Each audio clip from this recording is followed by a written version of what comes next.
glad to be back with the chairman, with you, and with the other chairman, White. Proud grandfather 7, and grandkids are getting better. Glad to be here. Thank you. Representative Carringer, you're recognized. Thank you, Mr. Chairman. Desmond Michelle Carringer, and I represent District 16 in Knoxville, which is on Fountain City, Halls, and Tile area. And you all will be familiar with this district because it was Bill Dunn's district that he held many years.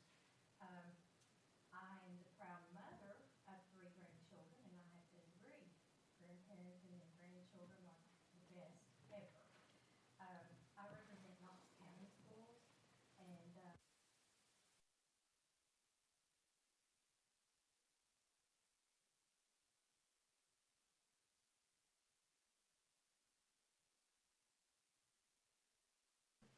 Thank you. Representative Hurt.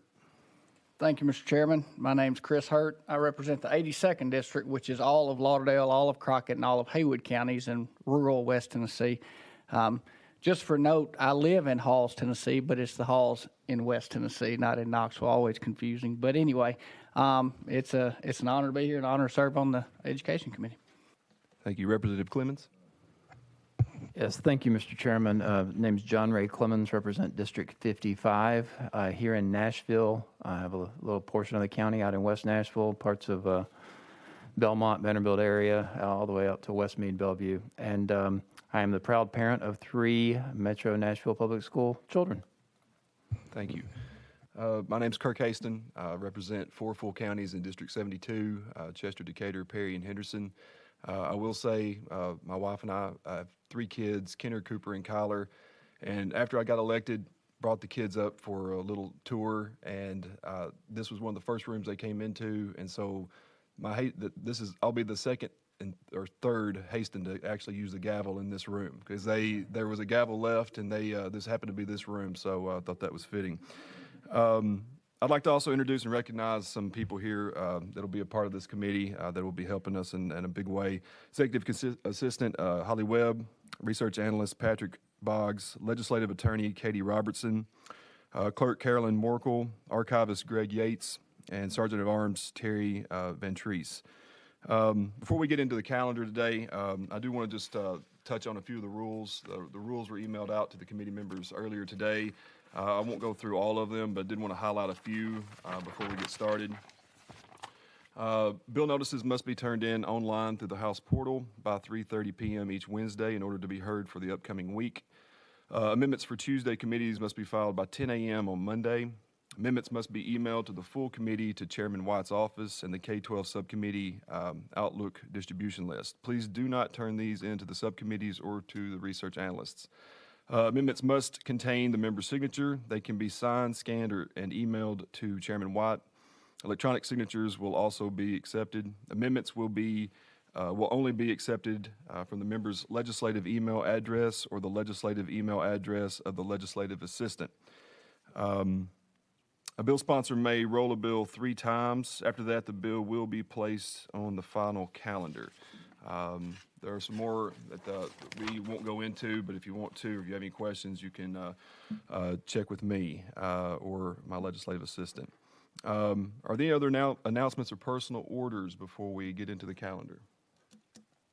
Seeing none, we will be going into today's calendar. House Bill number 1, which is House Bill 0023, number 1 on the calendar, by Representative Darby. Do we have a properly motion? Representative Darby, you are recognized.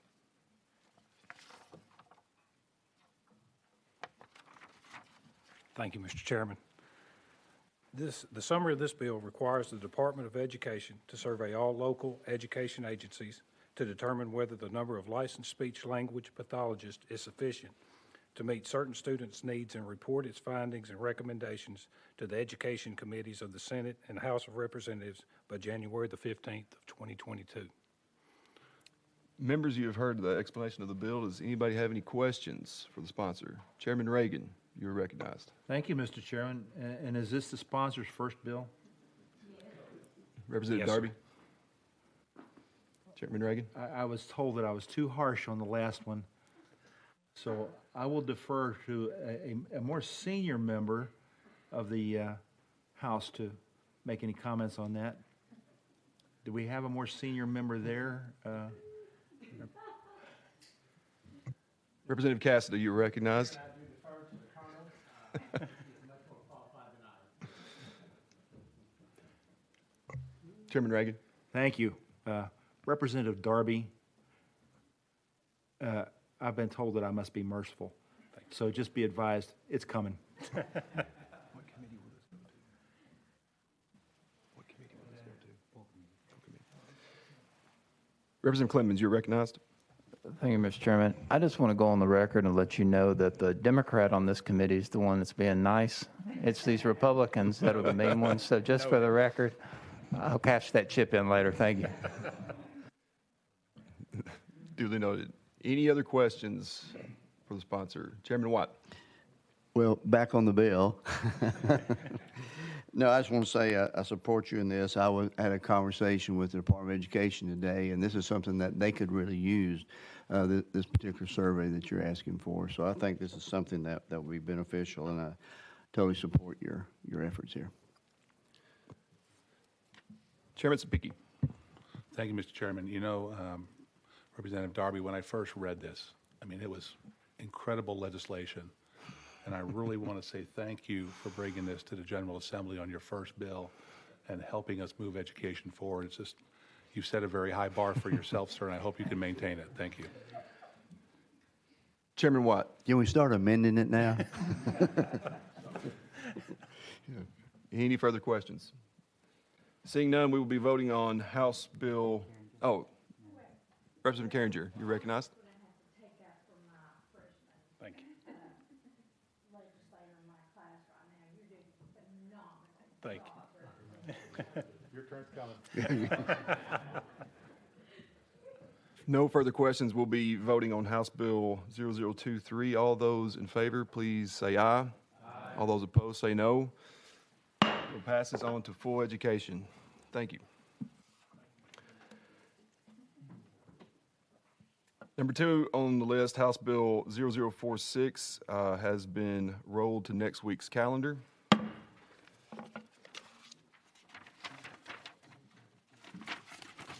Brings us to item number 3, House Bill 16 by Chairman Sapicki. Properly motioned, Chairman Sapicki, you are recognized. Thank you, Mr. Chairman. Members, this is, we're not plowing new ground here.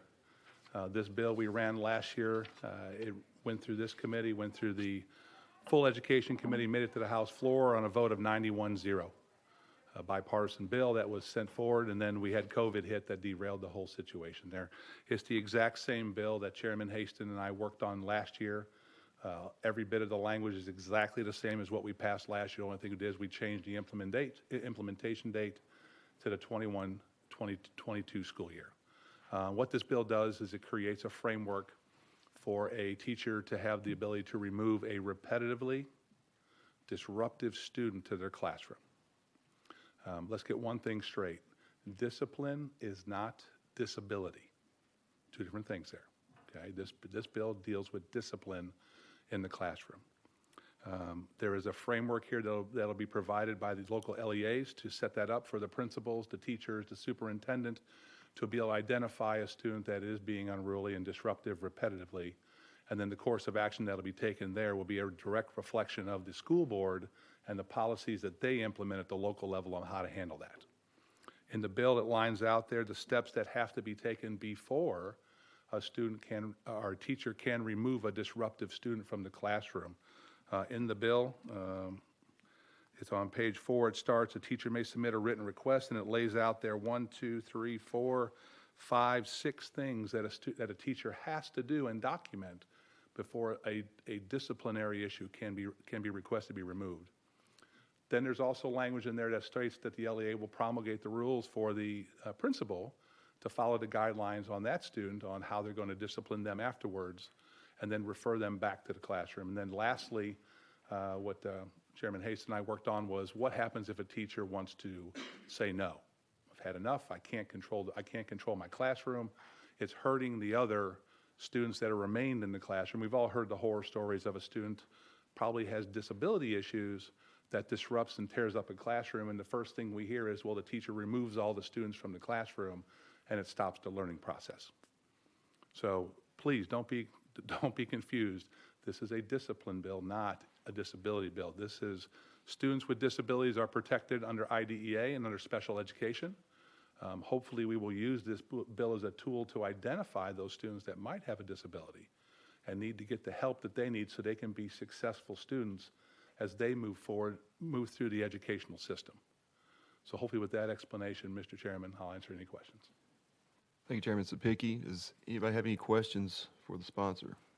Representative Clemens, you are recognized. Thank you, Mr. Chairman, and thank you, sponsor. I got the same email everybody else got from the Disability Coalition and ARC Tennessee with concerns and suggestions for amendments. It didn't appear to me that the amendments contradicted the intent and spirit of the law. Is the sponsor willing to add those amendments and address those concerns at the next stage or today? Or what's your position on that? Chairman Sapicki. Thank you for the question. I too received those emails, and I did reach out to a liaison from them and explain the situation of what they want to do is they want to start to narrow the box and reduce the ability for local LEAs to handle children with disabilities and be able to recognize them and get them the help they need. As of right now, the way I stand here, the bill we have written received no adverse action from anybody in the state of Tennessee last year. And now we sit here with somebody, and the objection that I spoke with them, I tried to address very plainly and calmly with them, of that we hope to give you as much latitude as we can from the General Assembly to address the needs in individual LEAs across the state on how to handle discipline problems, and then they already have the ability to handle, that was my train of thought, discipline and, thank you, and disability issues. They are not the same. This bill has nothing to do with disability. That is a protected class by federal law, and we should protect disability with our most earnest. This is discipline, children that are repetitively disruptive to a classroom that don't fall under IDEA or special ed. Hope that answers your question, sir. Representative Clemens. Thank you, Mr. Chairman. So just for, I think we all supported this bill last year. These concerns are raised and valid, and, I think it's great to leave a lot of discretion up to the LEAs. I generally advocate for that myself. But if we have disparate treatment from one LEA to the other, and there's a lack of recognition or even acknowledgement maybe of a disability creating a disciplinary issue. I know when I was growing up, some things we recognize now as potentially, health issues weren't necessarily recognized back then, and the children were unfortunately disciplined pretty harshly.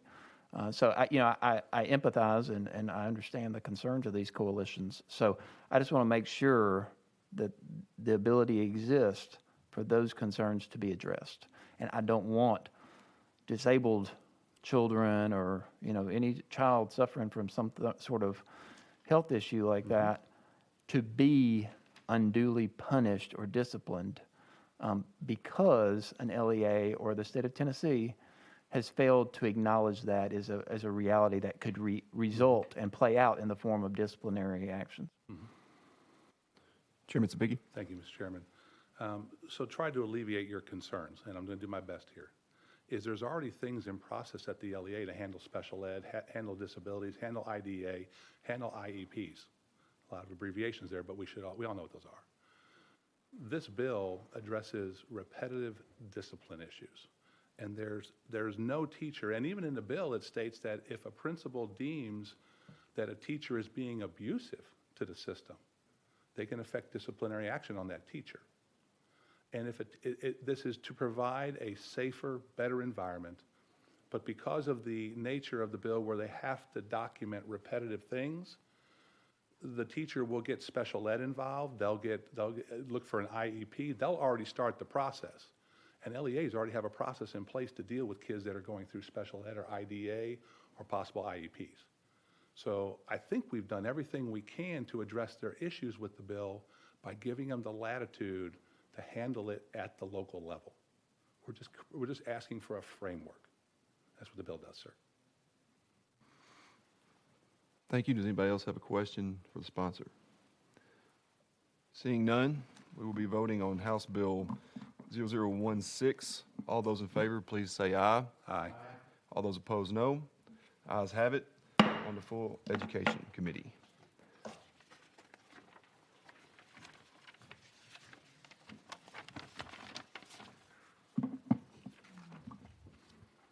Brings us to item number 4, House Bill 003. Do I have a motion? Motion. Properly motion. Chairman Sapicki, you are recognized, and I believe you do have an amendment with Yes, sir, I'll this. be working off of drafting code 2875. I hope that's Do I what have a you sir. motion? Properly motioned. We're looking at Amendment 002875. Chairman Sapicki, you are recognized to explain your amendment. Very simply, sir, if the original bill in there from last year, this is another bill that we ran in the House side on the General Assembly, passed this committee, the next committee, did pass on the House floor. And so exact same language, but TSSAA had a concern with the last whereas clause, Mr. Chairman. And so what the amendment does is it puts the bill in more current legal form for TSSAA in the event we have a legal challenge. All right, you've heard the explanation of the amendment. Does anybody have any questions for the sponsor about the amendment? Question on the amendment. All right, question has been called. Seeing no objections, we'll be voting on Amendment 002875. All those in favor, please indicate by saying aye. Aye. All those opposed say no. All right, we are back on the bill as amended. Chairman Sapicki, you're recognized. So, Mr. Chairman, being the very sensitive nature of this bill, under legal counsel, I've been advised to be very narrow on my definition here, because anything I say can be used further on down the line. We all know that there's a possibility that every bill we do could be challenged in court. With the sensitive nature of this bill and the possibility of this happening, I have to be extremely narrow. So, Mr. Chairman, at this time, all I'm going to do is I'm going to read the bill and let the bill stand on its merits to the committee, Mr. Chairman. Whereas girls who compete in interscholastic athletic activities strive to improve their performance in their particular field of competition in order to experience the personal satisfaction of victory, gain opportunities to participate in state and regional events, gain access to opportunities to be recruited and offered athletic scholarships by colleges, and more. And whereas it is unfortunate for some girls that those dreams, goals, and opportunities for participation, recruitment, and scholarships can be directly and negatively affected by new school policies permitting boys who are male in every biological respect to compete in girls' athletic competitions if they claim a female gender identity.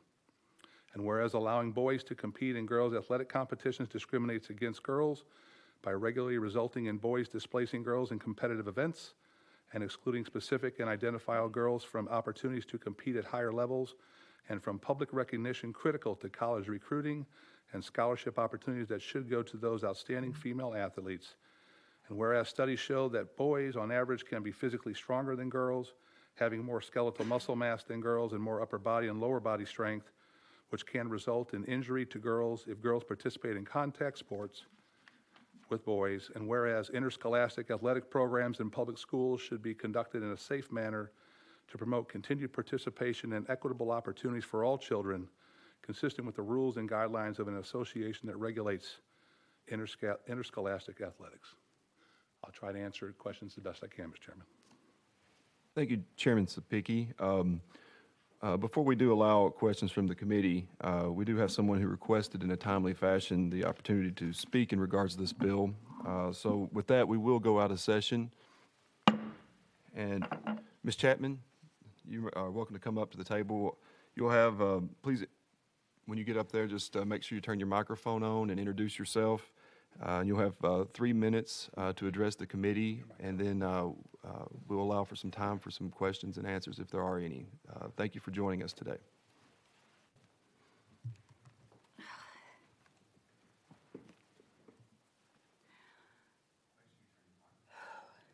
It's on?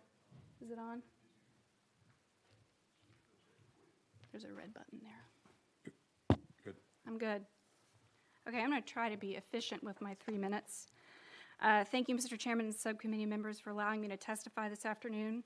I'm Allie Chapman, a Tennessee citizen and constituent and representative Manus and Senate Nassau's districts. I'm a public health professional who knows good policy is based on a preponderance of high-quality evidence. I'm also a board chair for GLSEN Tennessee, an organization that has advocated for evidence-based, equitable school policies and practices for every child. Most importantly, As the mother of a transgender child, I'm compelled to make an appeal today regarding HB 3.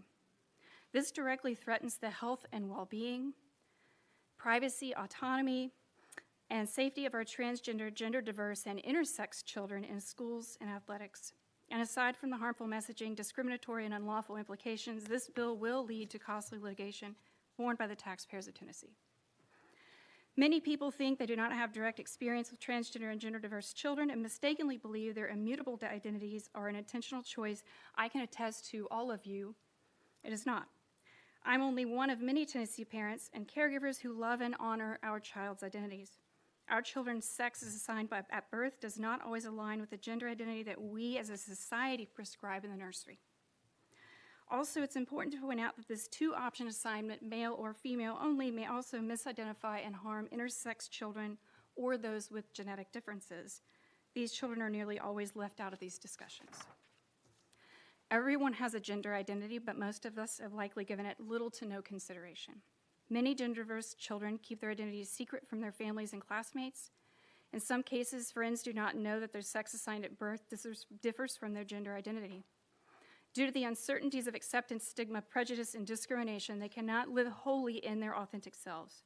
If passed, this bill threatens the identities of these children who are already or considering participating in interscholastic sports. The whereas clauses in Subcommittee's bill highlights the value of interscholastic athletics. The evidence is overwhelming. They do benefit children's physical, social, and emotional development. They also increase self-esteem, school belonging, academic performance, and support positive mental and physical well-being. Our children deserve more of this, not less. Legislating the segregation of our diverse children's sports participation by their sex assigned at birth could be a harmful precedent for all minority children. Not only does this discriminatory bill undermine their ability to safely belong to their community, it essentially excludes them from schools and sports participation. That's real. If you are unaware, a bill with the same intent as HB 3 was passed last year by the Idaho legislature. Since then, it has been enjoined by a U.S. district court. And as a Tennessee taxpayer, I ask, why would you pass a bill knowing it will lead to litigation costing the state tens of thousands of dollars? Finally, as a mother, I am anchored in the belief that radical, unconditional love for all children should be at the forefront of any decision or policies that our legislative bodies create. I ask that you take my kid, our kids, our children into consideration, the evidence of the benefits and the costly litigation as reasons to take it off notice. Thank you. Thank you, Ms. Chapman. Does anyone have any questions for our guest? Chairman Reagan, you're recognized. Thank you, Mr. Chairman. Ms. Chapman, do you disagree with any of the whereas clauses? Do I disagree with any of the whereas clauses? Yes. I disagree with this bill in its entirety. Specifically? Specifically, the bill in its entirety. Ma'am, And that's not the question. Do you That's my disagree? answer. Do you disagree with any of the whereas clauses? I disagree that, what I disagree with the whereas clause is it carves out an exemption. And it is just, all of the language is very manipulative and inappropriate and does not belong.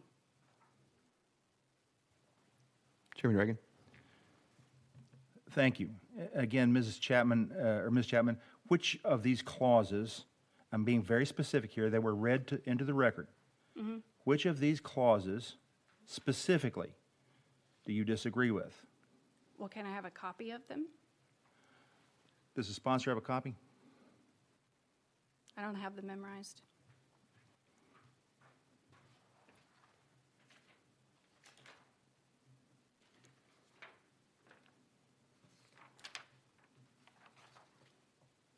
This is the amendment here. Right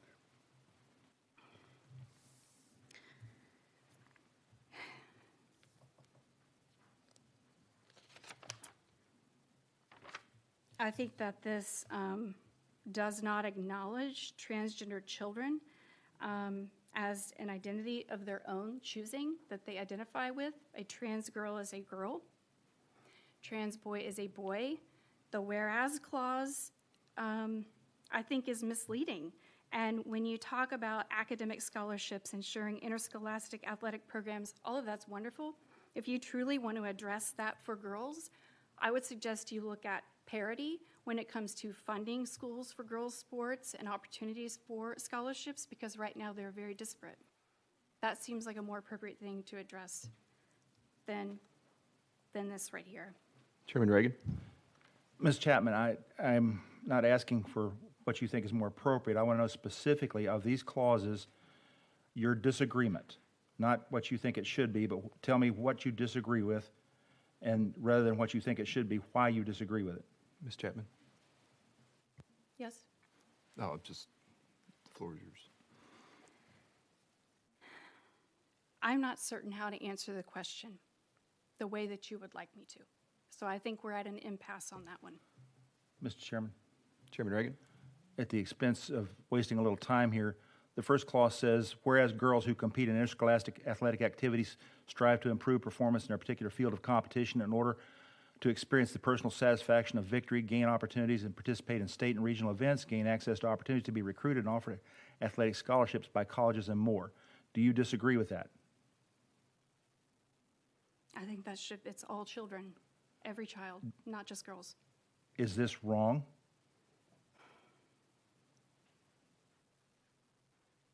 Well, I mean, you're excluding boys and agender children and children of different, I don't really know what you're looking for from me. What would you like for me to say? Other than this document, how can I help you understand Chairman Reagan? the intent of HB 3? Ms. Chapman, I've read this bill. I know you have. participated in even drafting it. I know. I would suggest that what I'm looking for is for you to tell me if any of these whereas clauses are untrue, not that they should have more in it, but are any of these untrue?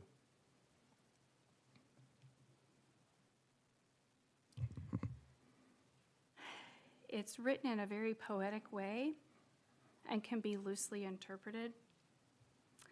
I think that allowing boys to compete in girls' athletic competitions discriminates against girls by regularly resulting in boys displacing girls.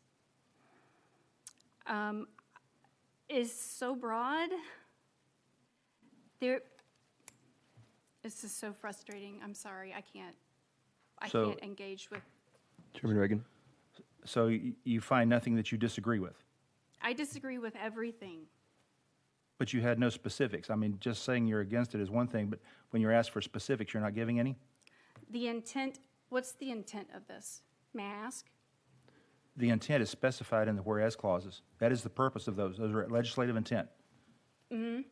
But what is the actual intent of all of the HB 3? What do you hope to gain from that? Well, I believe that's going to be a question we'll let the Chairman Okay, so Sapicki answer when he comes if up. I had that, it would help me, because I can read the bill, I can read the amendments, I can read all of that, but I'm sorry if I'm being of no help to you.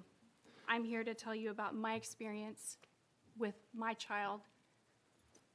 Thank you for your time. Does anybody else have any other questions for our guest? Thank you for taking the time to come up today. With that, we will be going back into session. Chairman Sapicki, would you like to add anything further before we open up some questions from the committee? Mr. Chairman, just briefly, the intent of the bill is to maintain the competitive balance of our female sports, to maintain the safety for our female athletes, and to provide the opportunity for scholarships and advancement and recognition for our female athletes. Thank you, Mr. Chairman. Thank you, Mr. Chairman. Does anybody have any further questions for Chairman Sapicki? Representative Clemens, you are recognized. Thank you, Mr. Chairman. And first, before I start asking questions on this, you know, I look around this subcommittee and I see a lot of smart people and very thoughtful people. And I think this subcommittee is going to accomplish a lot of great things this year. We're coming off the end of a pandemic, and we've got a lot of serious issues to address in education in the state of Tennessee. As the parent of 3 public school kids, I know firsthand, and I know all of you do as well. It upsets me that this is the priority that we're coming with right out of the gate in this committee this year. But with that being said, let me just start by asking you, are you familiar with the clinical diagnosis of gender dysphoria? Chairman Sabicki. Mr. Chairman, unfortunately, that's an interesting question, but this bill addresses the competitive balance, the safety, and the opportunity for scholarships and advancement of our female athletes. Representative Clemens. Thank you, Mr. Chairman. I read the rules of this subcommittee. We're allowed to ask questions on this. I think a big part of this, and I think the sponsor just acknowledged that a big part of this is rooted in science. I would hope that if this bill moves out of here and onto the Education Full Committee, that it'll be re-referred to the Health Committee so we can have a scientific discussion about this, because I think what we're ignoring here is a lot of science. There's a lot of emotion as well. We hear from a mother who's concerned about this. She's experienced this firsthand through her own child. And we're passing a bill that, whether you agree with me or not, discriminates against children. Now, I understand the sponsor's argument about wanting to ensure fairness. I think ensuring fairness, fantastic goal. Sports, you want to see fairness. I've heard from a lot of parents across the state of Tennessee, support this bill to ensure fairness for my daughter. And I've also heard from a lot of people who are concerned about the discriminatory aspects of this bill. So I think once we get back, let's step back, and I hope you're willing to answer some questions about the impacts of this bill and the intent and how you seek to achieve this fairness goal. It is, just for clarification's sake, is fairness is fairness in extracurricular sports, ensuring that, is that an important government function? Is that something that a government should be ensuring? Chairman Sabicki. If the question is fairness in sports, which would create a level playing field and an opportunity to know that when a athlete goes into a competitive event that they actually have a fair chance of success for what they've trained for, possibly their entire life. If that's fairness to you, yeah, I would agree with you. That's fair. Well, and I believe that we've reached a point where we probably need to step in and make sure that our athletic competitions are based on fairness of competition. That no matter who you are when you show up, you will be competing against an opportunity to succeed. Representative Clemens. let me just ask it a little bit clearer. Is ensuring fairness in middle school and high school sports an important function of state government? Chairman Sapicki. Is it important to make sure that children with disabilities are treated fairly? Is it fair to make sure that children who have learning disabilities and get the help they need, is that a government thing that we should be doing, which we do over and over and over again? Is it fair to make sure that people who are in the justice system receive a fair trial and fair outcomes and opportunities? Yes. You argue one point one bill, you argue another point the other bill. You got to be consistent here. And consistency is the competitive balance, the safety for our girls, and the opportunity for advancement in their careers. That's what this bill does. And that's all this bill does. That's all this bill does. All the arguments being brought in are being brought in to help destroy the bill.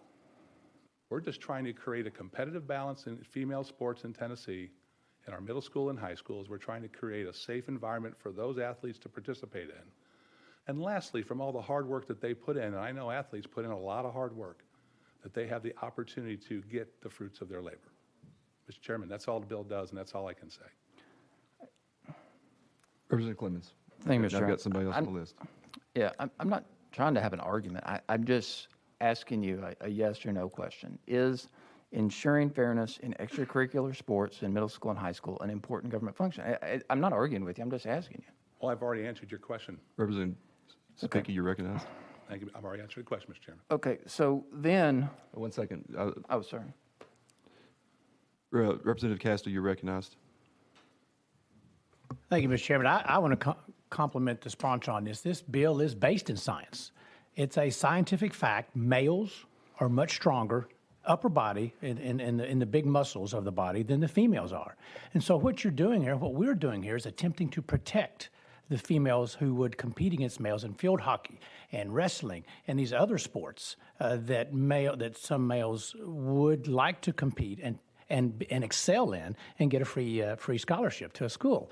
And so we're protecting our females athletes, middle school and high school. And so I compliment you on this bill. It's based in science. It's based in common knowledge. And I think it's about time to vote on it and move it out to full committee. Come on, man. Chairman Sapicki, you have anything else to say? Chairman, Donna, you can ask. Representative Clemens, you're recognized. Yeah, thank you, Mr. Chairman. Do you have any statistical evidence or examples to show that the enactment of this bill will ensure fairness in extracurricular sports?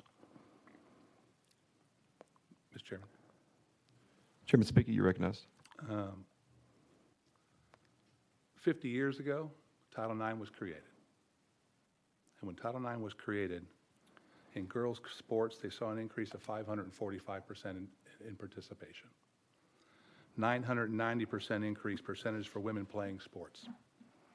In 1972, when Title IX was created, 1 in 27 girls participated in sports. 1 in 27. Now, it's 2 out of 5. We have an obligation to make sure that our sports are fair, that you are competing against individuals like you, that you have the opportunity to perform in sporting events, that you control the outcome, not because of who has entered in their race, because of their genetic makeup. Science is all about this bill, as Representative Cass has said. We stand here physically different men and women from each other. Skeletal, muscle, the way our bones are put together, our ligaments are attached. When you look at the sports, the fastest man in the world, Usain Bolt. If you put Usain Bolt against the fastest woman in the world, it wouldn't even be close.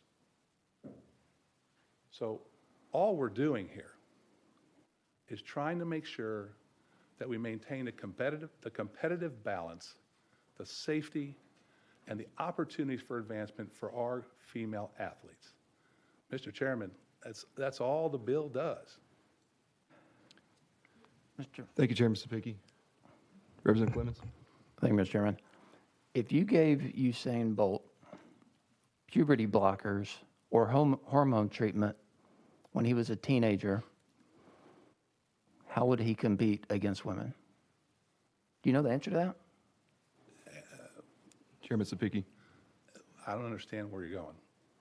No, I think it's fair. I Are think. you saying that Usain Bolt would be slower? Would he have as much testosterone if he had received puberty blockers or hormone treatments? Chairman Sapicki. Are you asking me, would he be slower? Yeah, it's a fair question. If he was receiving those, it's a fair Well, question. I don't personally know Usain Bolt, and there's no way for me to determine that. But if you look at the scientific data, the hormone treatment doesn't change the bone structure, doesn't change the muscle structure, doesn't change the ligament structure. So you are trying to suppress something that is there. It doesn't go away. And when you look across what's happening in athletics with these athletes that are participating, they're changing the female sport. And all we're here to do today is maintain, once again, Mr. Chairman, I don't know where to go with this, maintain the competitive balance, the safety, and the opportunity advancement for our girls in our sports.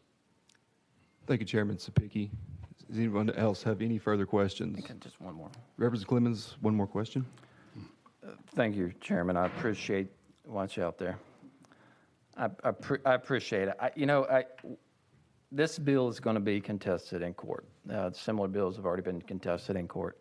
I think it's incumbent upon this body to seek out the intent of this bill, examine the discriminatory impact, and this bill really involves a lot of science that hasn't been addressed or because of a refusal to address it. I think there's a lack of understanding, and it took me, I spent a lot of hours studying this issue last year and this year to better understand this. Gender dysphoria, trans male versus trans female, all these types of things that go into this issue and how they impact the lives of our youth.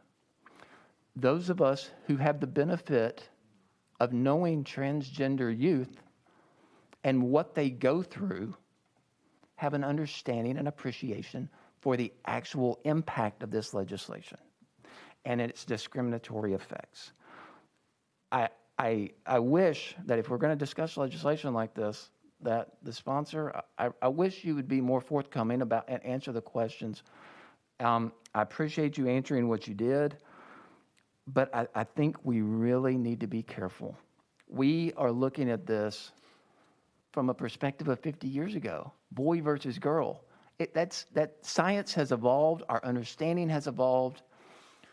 We must look at these issues. It's not black and white, boy versus girl and competitive. It would be a lot simpler if it was. And I understand the people who are looking at this from that perspective. I understand it. And I had to educate myself. I was raised that same way, but there's a lot of science involved here. And I really wish and I hope that as this bill, I suspect it's going to move forward, that we look at the scientific basis for this issue that comes into play here, that's recognized by virtually every medical association and healthcare association in the country, and really consider and be thoughtful about the discriminatory impact on our youth, rather than what we want to see, how it's going to impact them. Let's put ourselves in their perspective. I mean, you grew up playing sports. I played sports. I was a collegiate athlete, just, like you. Imagine if you woke up and looked in the mirror and you saw Representative Carringer looking back at you. How out of place would you feel if you had all the same thoughts that you have today and that same testosterone, but you saw a female looking back at you in the mirror? That is what children are facing. Okay, hold on one second. We're getting a little bit. Thank you, Mr. Chairman. I appreciate it. I just want us to let's put ourselves in other people's position and look at this through their eyes. Representative Carringer's name was mentioned. Representative Carringer, you have the opportunity to say anything if you would like. Well, first of all, I don't appreciate that. Turn your mic on. First of all, I don't appreciate that statement. And I know how I'm going to vote on this. And I knew when I came in. And I had not planned on really getting into saying anything. But I kind of feel like I've been put on the spot. And so, you know what? I represent District 16 in Knox County. And I know every one of us have been flooded. And I say flooded, I mean more than flooded, swamped, whatever word we want to come up with people saying, please support this bill. And this is why. And our sponsor brought it up, and I was getting ready to maybe make this comment, but you included it in one of your last few comments about if you had the fastest man runner and the fastest woman runner. It's still, the times wouldn't compare.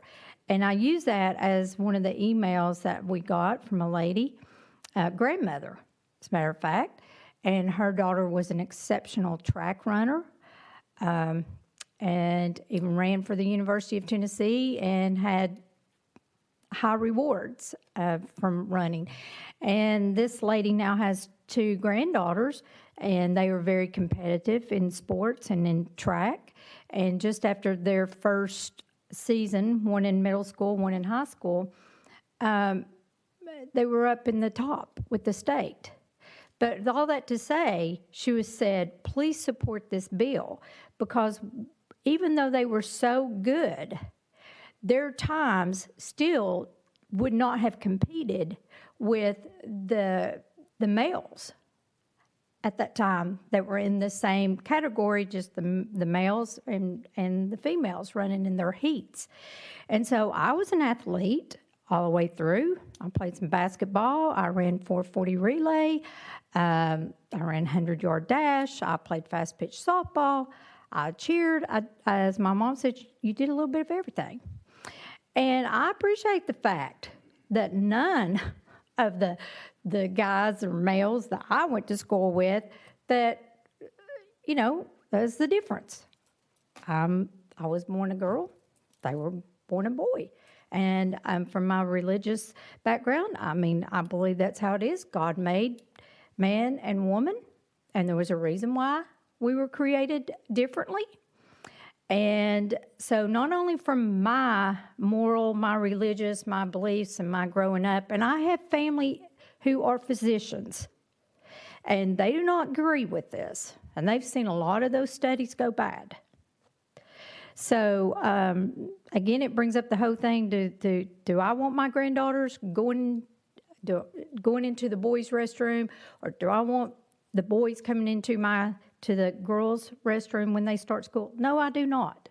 There is a difference, a very big difference. And I think our kids are already being subject to so much more than what we all grew up with. And when do we say enough is enough?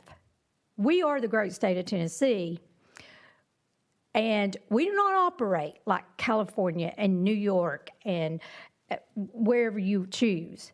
And there's a reason why we all want to live here in the great state of Tennessee.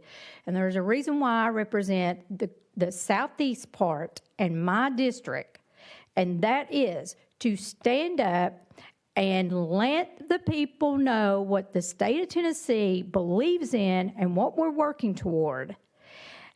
And that is to do it the right way. We don't need any more stuff confusing our children. They have way too much now already on social media and everywhere you turn. So I'm sorry, you know, this is my first time to speak and first meeting, but I'm going to tell you, I'm very passionate about this, and, you know, when's the right time to bring something up like this? We don't know anymore, because we live in such an uncertain world. What normal is going to be someday, we have no way of knowing what our normal is going to be. So I just want, thank you, sponsor, for bringing this, because it is coming down the road. And if we, as the state of Tennessee, are afraid of ever making a difference because we might be sued someday, then we all should just pack our bags and go home. Because everywhere we turn nowadays, there's always that someone can sue no matter what decision we make. So I'm sorry, but one of my colleagues kind of boosted me right on to get into this, and so thank you for the time, and thank you, Chairman, for calling on me, and I'm sorry if I maybe went on too much for my first meeting or whatever, but you know, I was elected just like all of us up here, so I do have my opinions, and I want my district to know exactly what I'm doing in Nashville, and I represent them, because maybe 1 out of 1,000 that was against this. Thank you, Representative Carringer. And I think everyone has now seen that you might want to be careful calling her name out in committee. Well said. Chairman Sapicki, do you have anything else you want to add? Not a chance after that. Seeing no other questions, we will be voting on, without objection, we will be voting on House Bill 3. All those in favor, please say aye. Aye. All those opposed, please say no. On to full education. I believe that is the end of the calendar. Without any other announcements, do I have a motion to adjourn? Properly motion with that, we stand adjourned.